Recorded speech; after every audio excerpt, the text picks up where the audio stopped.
Hello, everybody. Welcome to this week's episode of Beware the Board, a horror podcast where we watch a randomly selected horror movie every single week. I'm Bob. And I'm Ben. And Hell yeah. you might notice that we sound different. Yeah, maybe a little. I don't know. This is the first episode that we're going to be recording in Bob's new room. Yeah. But new room, new house. Yeah. I didn't just get a new room Well, for the it's podcast. a new recording room. Yeah. We actually, so before this, for those of you that don't know, we recorded in my bedroom. Like, it was all one room. My dog, my TV, everything was in one room. Now I have a separate room for the podcast. But it's smaller and more echoey. Yes, because two of the walls are made of concrete. So, I need to hang up all my foam. That's the problem. That's fair. I got a bunch of foam to put up, but I haven't had the chance. Long story short, if we sound any different now, that's because we haven't worked out the kinks yet. Yep. So hopefully any weird sounds, if there's any that you can hear, will get better. Hopefully by next episode, maybe the one after that. And then we'll eventually have a Friday the 13th episode a couple weeks down the line that also sounds really weird because we recorded that one right before this. Yeah, because we have to get ahead on those. We're doing so many that, like, we can't record those week by week. That'd be deadly. Yeah. I'd pass away. We technically could have done it, but... We could have done it, and I would have had a terrible time. Anyways, I guess we're just going to do the board kind of thing we do here. Oh my god, a normal episode of the podcast? What is this? It feels so weird. It feels so weird. I'm so excited to be done recording For all Friday the extra 13th. content? Yeah. But then think about this. We're a horror podcast. October's right around the corner, baby. Then we're going to get fucked with extra content. Don't say these things. I know, but I know it's true. You know how many things, you all don't know this, but behind the scenes, Ben and I have a lot of plans in the works of extra stuff to record during October because it's Halloween month. It's going to be hellish schedule. It's not going to be great. We'll get it done. I guess. Anyways, do you have any news, Bob? No, I don't think so. I don't think I have any horror news specifically. Okay. Do you have anything? Not really. The only thing I would mention, because I just mentioned it to Bob, is if anyone watches Onyx the Fortuitous, I think that's his name, over on YouTube. I've never seen him, but I saw an article about it because he made this movie called Onyx the Fortuitous and the Talisman of Souls, which is supposed to be a horror comedy that's coming out on the 19th of October. Totally makes sense for him. So if anyone is like a fan of him and hadn't heard about that, there you go. I don't know anything about it, but yeah, me either. It's in theaters for one night, so that sounds interesting.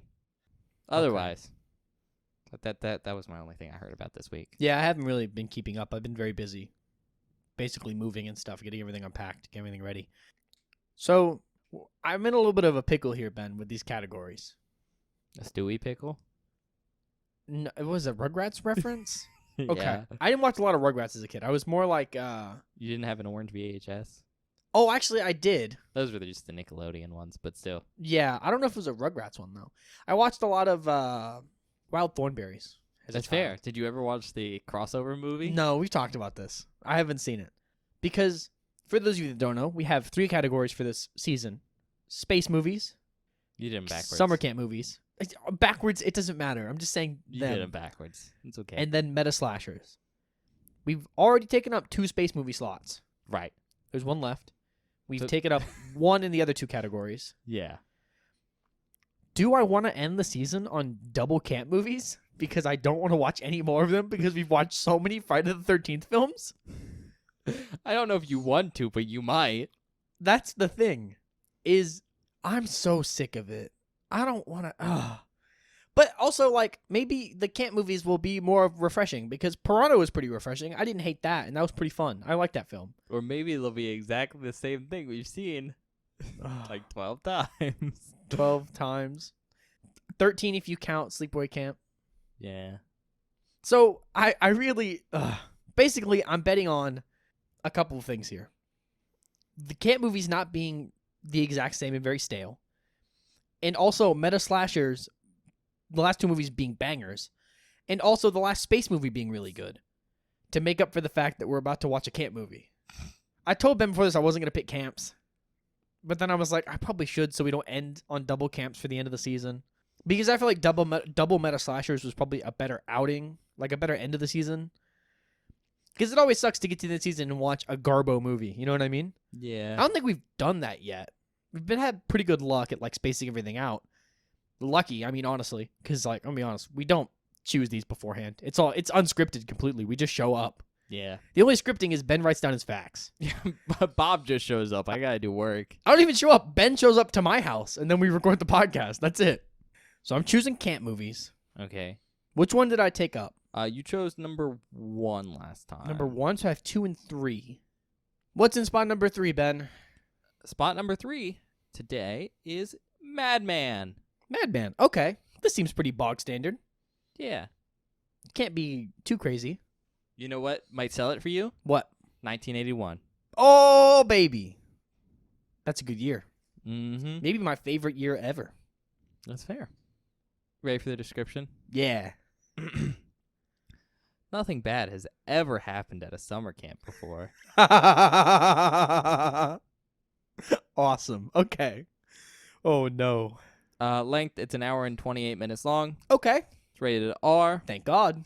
IMDb gave it a 5.1 out of 10. Okay. Tomato Meter gave it a 33%. Oh, that's rough. Audience score of 37%. Okay. It doesn't have any wins for like awards, but it did have 1 nomination. Okay. I think it was a Saturn Award for best low budget horror movie. That's actually pretty cool. Notable actors: Galen Ross as Betsy. You actually know this person. Do you want to take a guess at how you know Galen Ross? Friday the 13th. Nope. Okay. Francine and Dawn of the Dead. Oh. Okay. Cool. The 1979 one specifically, obviously. Tony Fish as TP. He played Rocker, uncredited, and Deadly Hero. Okay. Harriet Bass as Stacy. Played Corinne in An Empty Bed. Seth Jones as Dave. Played Jameson and Big Night. Jan Claire as Ellie. Played Franny from Star Trek Voyager. They were on 1 episode in 2000. Alex Murphy as Bill. Played the Lip Sync Man from The Equalizer. Also on 1 episode in 1988. Tom Candela as Richie. He played Sailor Number 1 in Night Shift. Frederick Newman as Max. Played Judge in Reversal of Fortune. Michael Sullivan as Dippy. He did visual effects under Associates and Farron on Little Shop of Horrors, the 1986 picture. Oh, cool. And he also did additional crew on Joe's Apartment. Do you know Joe's Apartment? No. It's about this guy named Joe. Yep. Who moves into an apartment Okay. in New York. And it's a rent-controlled apartment, Okay. which, do you know what rent-controlled apartments are? Yeah. The really, really, really nice ones. Mm-hmm. Well, they're usually not nice apartments, but they're nice because they're super, super cheap. Mm-hmm. And he gets the apartment because, if I remember right, he lies that the woman who just died there was his grandma. Oh, my God. But he moves in, and the apartment's filled with cockroaches. Oh. But they can talk. Oh. Okay. Still disgusting. It's about him coexisting with the cockroaches. I would genocide them. I don't even care to say that on the podcast. No, there's Smart Bob. I don't care. The genocide doesn't work. No, it would. I'd stomp them out. And then finally, Paul Ehlers as Madman Mars. Madman Mars. He played Dr. Jekyll in Caesar and Otto Meet Dracula's Lawyer. It was a short from 2010. Okay. So the director here is Joe Giannun. That's how I'm going to pronounce his last name. Okay. He hasn't really directed anything else. This was his first directorial role, Mhm. and basically his only directorial role. However, he does have an assistant director credit for the Clonus Horror. I don't know that one. I don't know it either. Oh, okay. Writer is, once again, Joe Giannun, the director, and he did the screenplay for this movie as Mhm. well as the story. And then Gary Sales, who is a producer on this film, also has a story credit. Budget is $350,000, It's cheap. which is pretty cheap. I mean, it's 1981, but still. I mean, still. Box office. Do you want to take a guess? It's cheap. It's low budget. It's cheap, but it is 1981.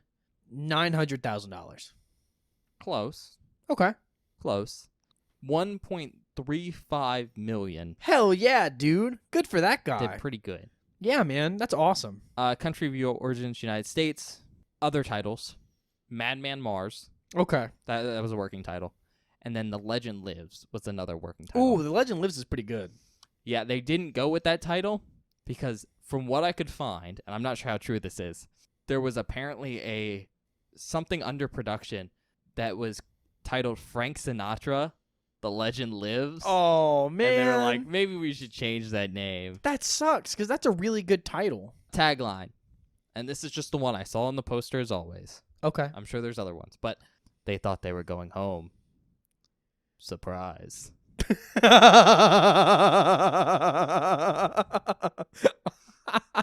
Okay, that's only a good tagline because most of their taglines like that are like, they thought they were going home, then they died. But this one just says surprise because we all know what it's implying. No, it's they thought they were going home. ... Underneath that in like caps, surprise, Surprise. and then underneath that the title Madman.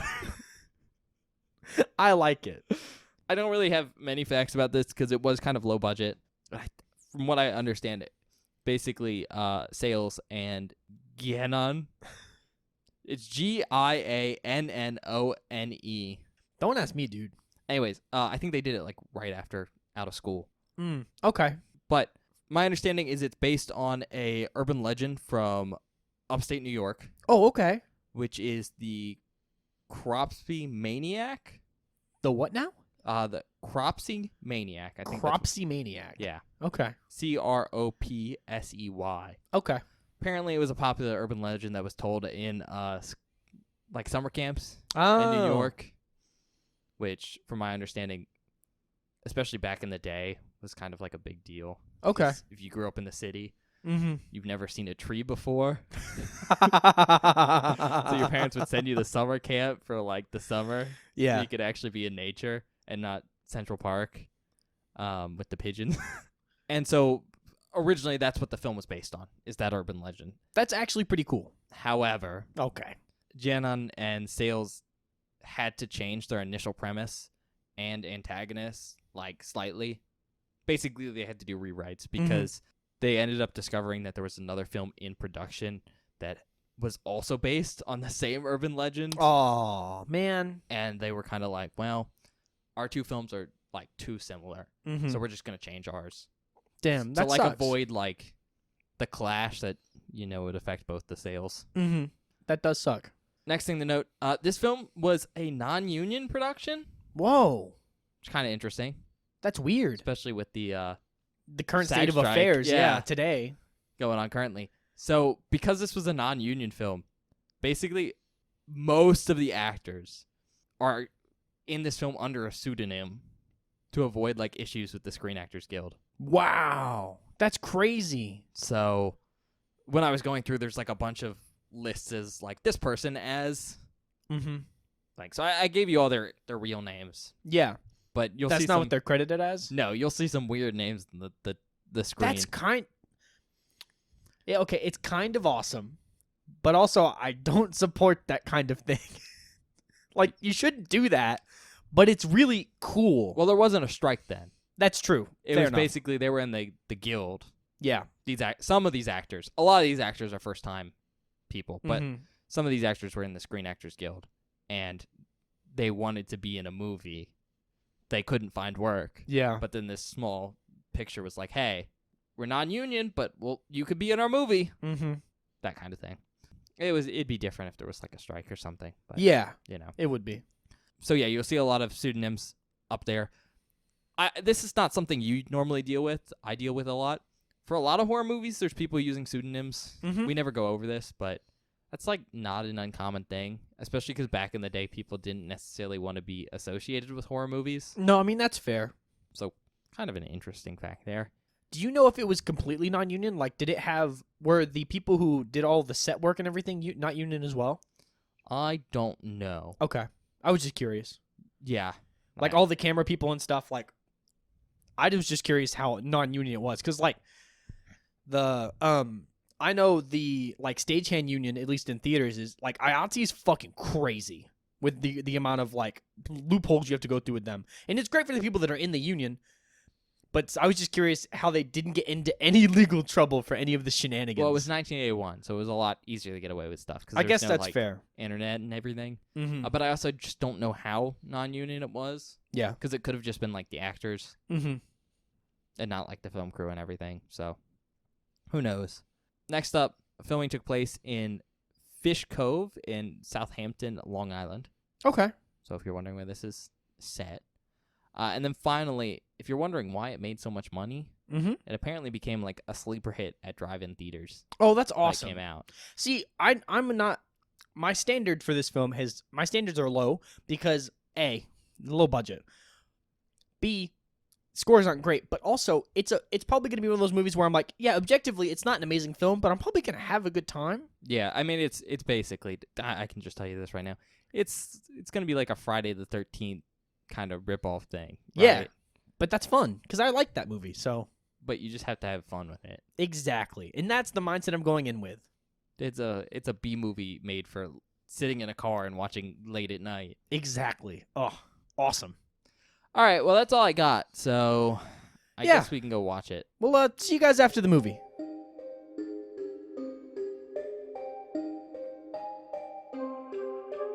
Hi, everybody. Welcome back. We just finished watching Madman. Yeah, Yeah. not Mad Men. No, Madman. Yeah. It's one angry man, not multiple angry men. Sure. Yep. Bob, I'm pretty sure you liked it, right? Yeah, I thought it was fun. Okay. I mean, I think my thoughts were kind of, this is generic slasher, Yeah, but it's a decent generic slasher. exactly my point. I had a good time.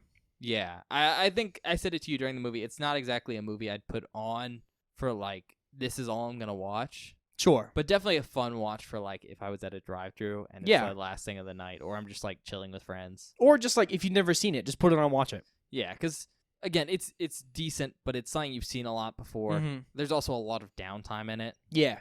so it can be pretty slow. With that being said, I think I'm just going to go into the description.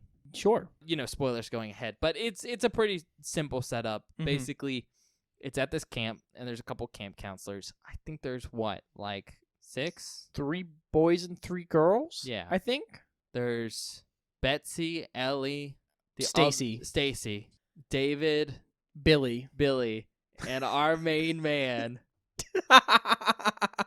TP. TP. You forgot Richie. Oh, Richie. So there's one extra guy I forgot There's about. 7th counselor. I think Richie might actually be one of the kids. He might be. I actually don't know. He might be a kid, actually. Yeah, that's He why I looks think younger. so. Yeah. And also, TP's like giving them orders, directing them around. Ah, that's fair. So there's 6 counselors.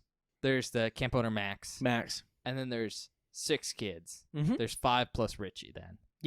Oh, don't forget the cook, Drippy. Ah, and then there's the cook, Drippy.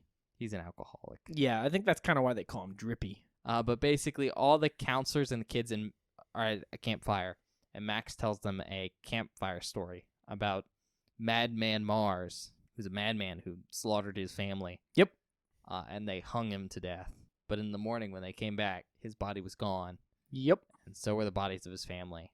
Yeah. And the legend goes that if you say his name in the woods above a whisper, Mm-hmm. you'll summon him, and he'll start a killing. Anyone who's by themselves in the woods. Will get murdered. Mm-hmm. And so Richie, hearing this story, goes, huh, you know what I should do? I should start screaming at Madman Mars to come attack us. Yeah. And lo and behold, that summons Madman Mars. Mm-hmm. And the rest of the movie is very specifically all the camp counselors wandering off by themselves and dying one by one. Yep. That's Essentially. That's the movie. Max went to go to a pub to play cards or something. Yeah, he went, I'm going to be gone. You guys have a good night. And Richie is just walking through the woods the whole movie. Mm-hmm. Like, legitimately walking through the woods the whole movie. Yeah. Don't know what he's doing, but that's what he did. Mm-hmm. So that's the film. Do you have anything specific you want to talk about? I mean, I think the first thing off the bat is the practical effects. Surprisingly good. Surprisingly good. We didn't see as many as I wanted to. No, I wish we had seen more, but what we do get to see is actually quite cool. Yeah. The big thing in this film is headless bodies Mm-hmm. and decapitated heads, because, like, part of the legend of Madman Mars is that he either decapitates his victims or hangs them. Yeah. And so we see a lot of decapitated bodies. I want to say, first of all, the decapitated head looks really good. Mm-hmm. We see a couple. I think they might just be the actual person's head, and they've like staged it so you can't see their body. I think so, and it's actually pretty nice. Which is gives you the most impressive heads, but it's also impressive from like a technical standpoint because some of those shots I was like, wow, I don't know where the body is. Yep, because some of them they're just on the ground, and you're like, where the fuck is his head? Probably The in rest a of him. hole they buried. Yeah, it's actually really sick. Really cool. And then, assumedly, to save money, they used the same headless corpse Mm-hmm. and then just dressed it in different clothes. I mean, it worked. But it looks pretty decent. Mhm. Like, you get to see the whole, like, spine and the neck and everything. Yeah, and normally when you get to see it cut off, blood comes out. Yeah. It's pretty nice. Outside of that, I don't think the practical effects were anything to write home about. Besides Madman Mars, because Madman Mars looks pretty decent. Yeah, he's pretty fucking cool. The, like, practical effects for most other kills Mm-hmm. aren't really too great. It's usually just blood. No, it's not amazing, but I mean, it works, I guess. The only one I think that's also really good is someone gets their face scratched at one Yeah, point. that's really cool. And that one you can see the bone. Oh, there's also when that looks good too. Also, someone gets hanged. Yeah. And they do some nice, like, subtle makeup on their face to make them look like purple. Mm-hmm. And then I think since we just mentioned it, Madman Mars looks pretty cool. He looks so. I like him actually. I think he looks really rad. Yeah, he looks rad. We watched this in HD, and, like, you can tell it's a suit Mm-hmm. and, like, a rubber mask and everything. So, like, it isn't, visually speaking, the most impressive thing. But it looks really nice for the budget. Yeah. And, you know, more importantly than that, it's, like, a cool design. Yeah, it was. I expected something akin to Jason, like early Jason, like, you know, Friday the 13th Part 2 Jason. Yeah, because he's just described as, like, a dude that went crazy. Yeah. But He looks like feral almost. He's got like long, wispy white hair. He looks like gross and gray. he's, like, got one eye, like, slashed out. And Yeah. he's missing the tip of his nose. His hands, he has like clawed hands and clawed feet. But, yeah, that's the best one. Is his...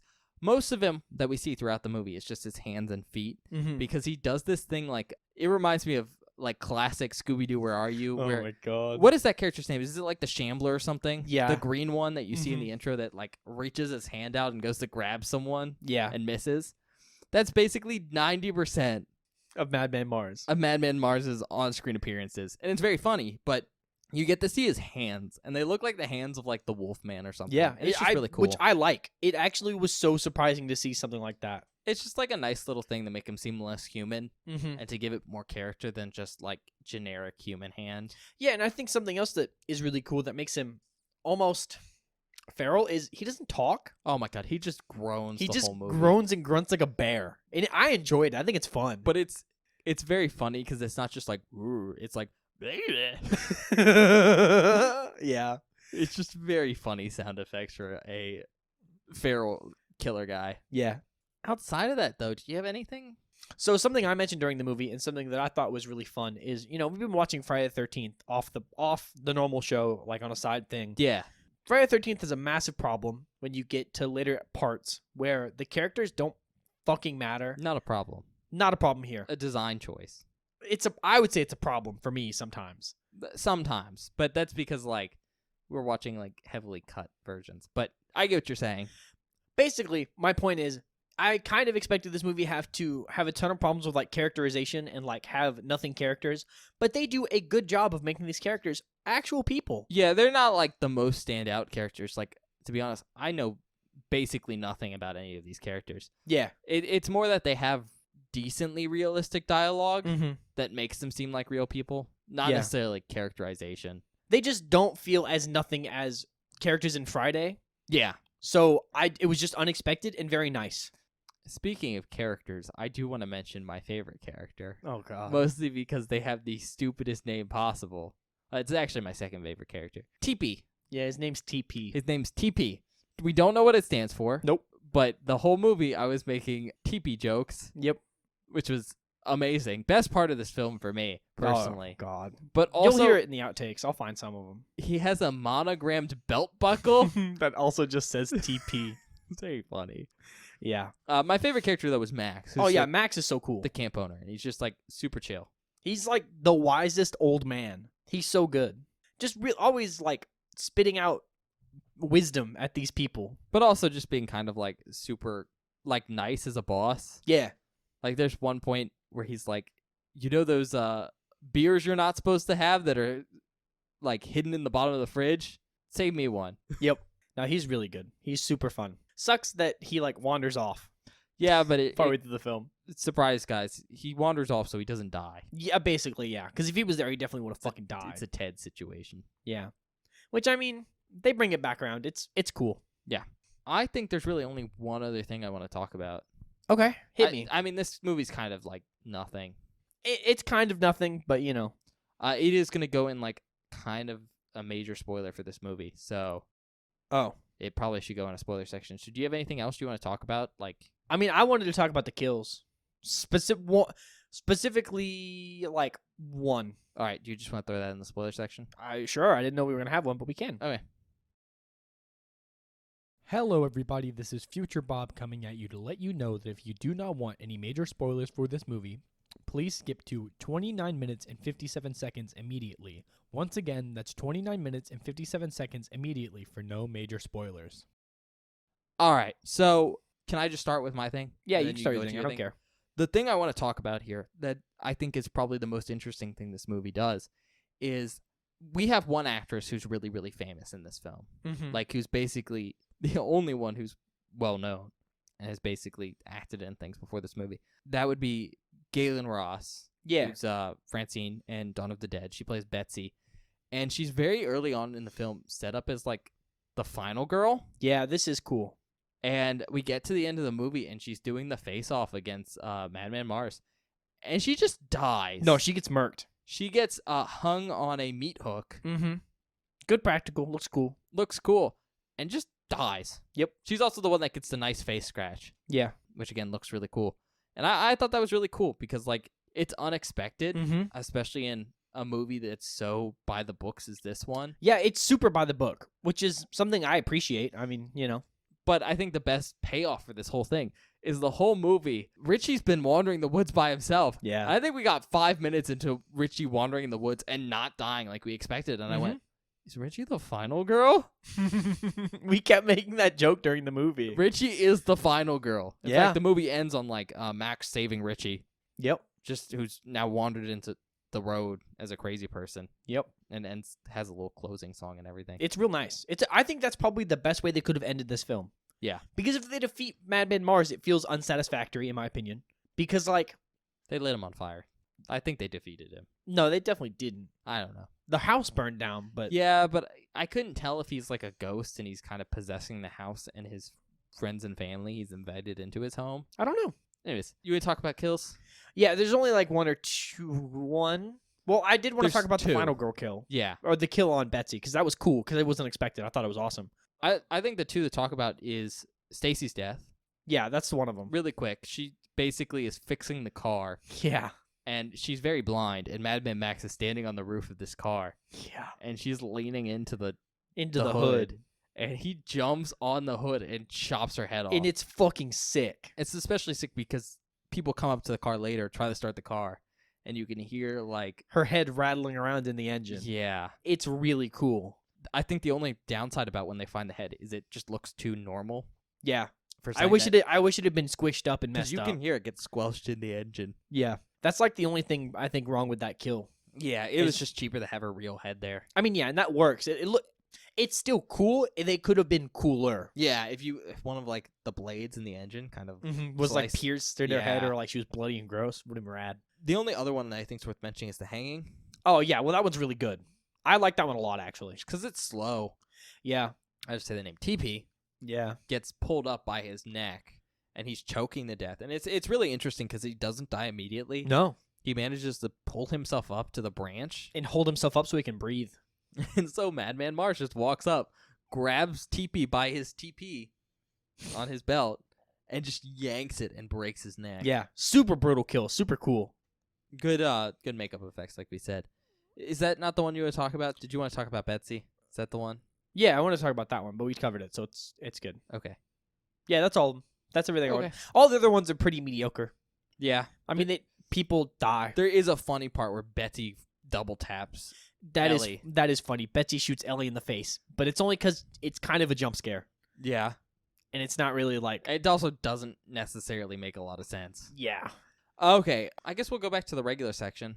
Yeah. Sure. All right. Now, before we do recommendations, Mhm. I think there's one more thing to mention. Yeah. And I didn't want to mention it earlier because it's kind of not related to the movie itself, Mm-hmm. but just like the quality of the film. Yeah, that's something we need to talk about. The film quality is super amateurish. Mm-hmm. Like, we watched this on HD, and it still doesn't look great. A lot of the scenes are, like, out of focus, Mm-hmm. or will have, like, random stuff. Like on the film. On the film. Like, it was trapped in the, I don't know where that would be, in the shutter or whatever, Mm-hmm. during filming.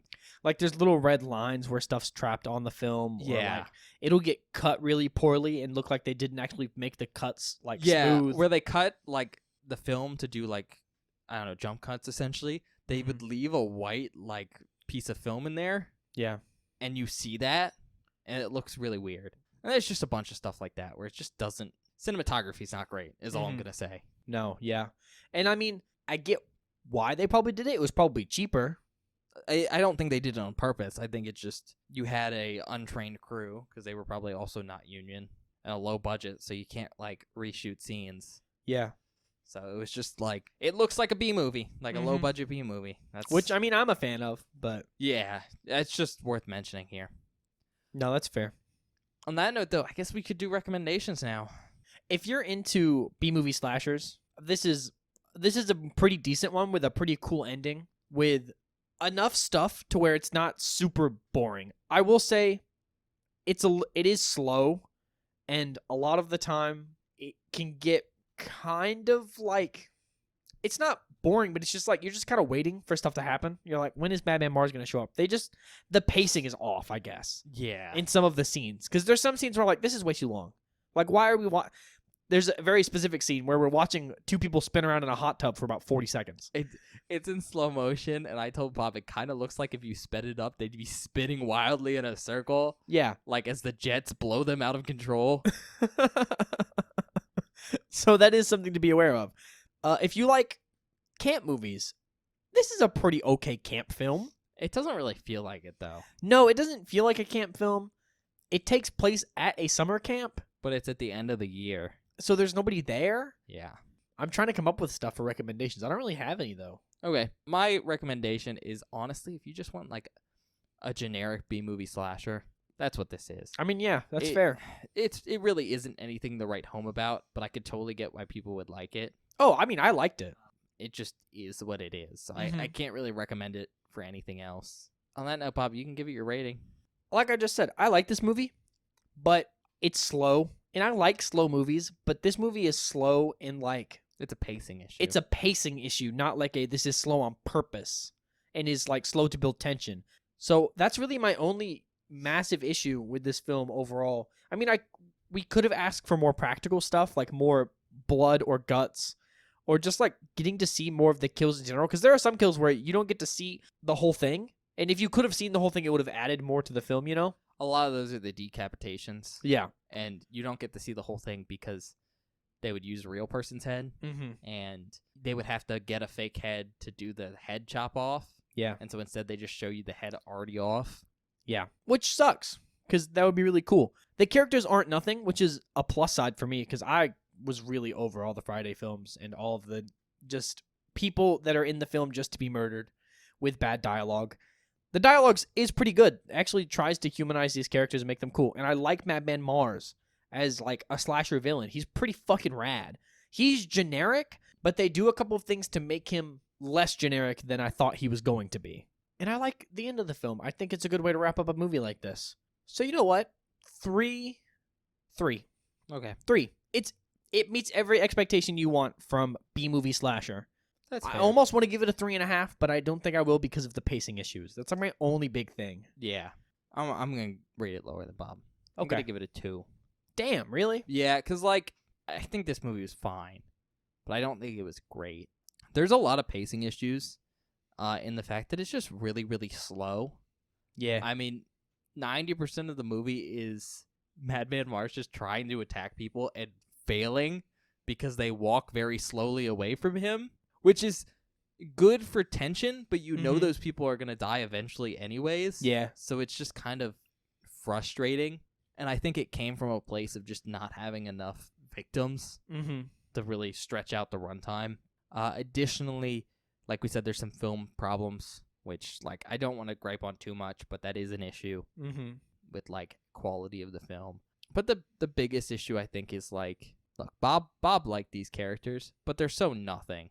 They're so nothing. Yeah. Like they have semi-realistic dialogue and stuff, which is nice. But I don't know anything about these characters. I don't care about them. The character I was most invested in was Max because he's cool, but he's only there for the first 5 minutes. And TP. And I didn't like TP. I just thought he had a funny name, so every time he came on screen, I could make fun of him. Yeah. And while having, like, not great characters isn't an issue in a slasher movie, in fact, sometimes it can be a benefit because I don't care, and it's kind of fun to watch characters I'm not invested in die. In a movie that's so slow like this, you really, really need to have characters you can, like, rely on and use as a backbone for the story. And these characters were just so nothing in personality that they didn't carry the film during the slow points, and I think that's why the pacing feels so bad.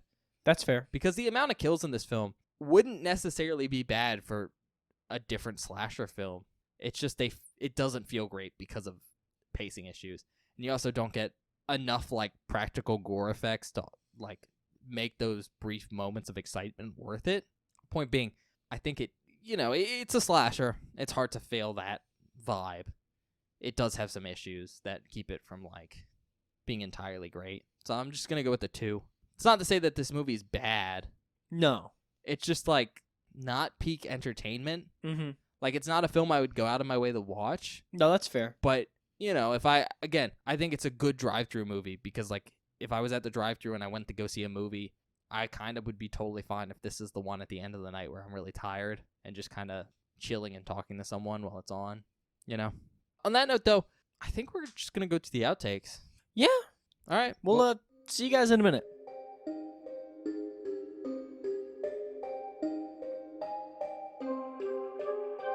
Hello, everybody. Welcome to the outtake section for this episode of Beware the Board. I hope you're enjoying our review of Madman so far. I like this film. I think it's a pretty generic slasher, but at least it's fun. But if you do not want any major spoilers from this outtake section, please skip to 39 minutes and 38 seconds immediately. This first clip is my reaction to Ben starting with his stupid TP jokes. TP and the Boys sounds like a shitty band name. God, I hate you so fucking much. Oh my God. This next clip is our reaction to seeing Madman Mars for the very first time, and Ben continuing with the TP jokes. All right, guys, let's roll out. Get it? Like TP? Roll out? You gotta stop with these fucking TP jokes. Because whatever that is looks really cool and you're ruining my vibe. It's Madman Mars. I know, but he looks sick. He's in the trees. I know. This next clip is us being surprised at the quality of the practical effects on the first kill of the film. Whoa. Oh, that was looks actually good. pretty good. I'm surprised by how good that was. This next clip is our reaction to seeing Madman Mars' home for the very first time. Oh, God. A rat. Old Man Mars has like a fucking creepazoid house. That's his family.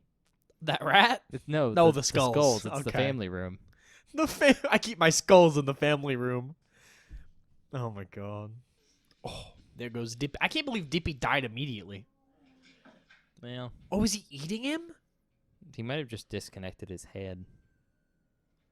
Well, he's got to put the skull in the family room. Yeah. That's what does. They're having guests over. They're having guests over. This next clip is our reaction to probably my favorite kill in this entire film. Oh, God. Oh, stamp on the hood. Yeah, that's what I want him to do. Yep. Oh! What a fucking brutal way to go.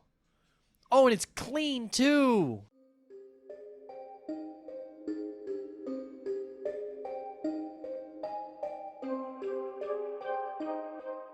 Hi, everybody. Welcome back.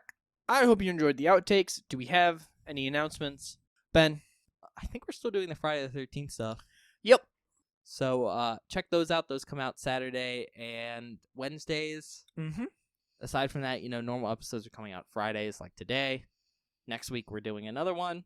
Outside of that, just check us out wherever you get your podcasts, Spotify, Apple Podcasts, other places. We're also on YouTube. If you want to listen to us there. It's not as convenient as like Spotify or something, but, you get some extra features like being able to like videos and subscribe, which, shows us some support.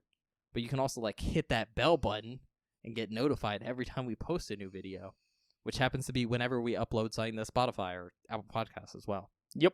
YouTube's also nice because it's one of the 2 places you can communicate with us at. You can do that on a video in the comment section, or you can go over to Twitter at BewareTheBoard if you want to communicate with Bob. In fact, if you scream his Twitter handle loud enough, he'll actually hear you, and he'll come tweet at you aggressively. Okay. I'm so glad there was no TP joke in the end here. I was waiting on a TP joke. That'd You'll be hear kind of it. shitty, Bob. Oh, God. You'll hear it in the outtakes. There are so many. I'm going to cut so many garbage tier TP jokes from you for the outtakes. It's going to be incredible. You already heard them if you're here. So, there you go. Like Ben said, check us out on Twitter at BewareTheBoard. It's where I post updates about the show, information about the show. Basically, if there's anything you want to know about the show, it goes on our Twitter. On Mondays, I post a spoiler post for that Friday's episode, which is basically a hidden movie cover that you can reveal so you can see what it is, so you know what movie we're watching, so you can watch it before we do. So if you listen to the episode, you don't get any spoilers, and you kind of know what we're talking about when we're being vague about things. Then, on Fridays, I post a link to the episode whenever it goes live, so if you miss an upload when I know something went up, there's always a link on our Twitter. Last thing, we do short form content on YouTube Shorts and also TikTok at BewareTheBoard. So if you're interested in short form content and like the show, check us out there. Yeah, I think that's it. All right, well, we'll see you next time. Yeah, we'll see you guys next time.